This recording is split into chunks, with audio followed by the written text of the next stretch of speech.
Before I knew Jesus, I used to argue with my husband about the significance in reading the Bible. I used to say to him, if I grew up in the wilderness and I never had a Bible to read, would God send me to hell because I didn't know the Bible, which I never was able to read? And also, I thought I would still be able to talk to God even though I didn't have this Bible, even though I didn't know Jesus. I could still talk to God. And that's a pretty good argument. But after I put my faith in Jesus and I started to read the Bible, I now look at it as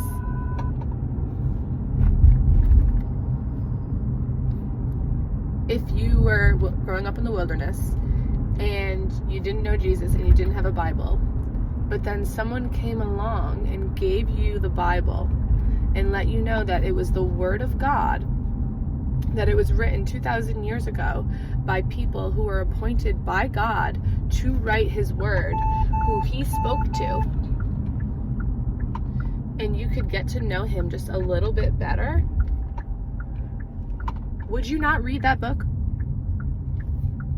Would you say, nah, I'm good, I'm talking to Him, He's got me, I don't need to know anything else? Or would you read that book? Would you open it up and read every single word in that book? Or would you not? Well, this is the question you need to ask yourself. Do you have access to a Bible? Probably. If you have access to this video, you've got access to a Bible. Download a Bible app on your phone. There it is. Why do we not want to read the Word of God? Did you ever think about that? Did you ever think about all the millions of books that have been read in our existence? And how many of those people have never read a Bible? Isn't that kind of insane?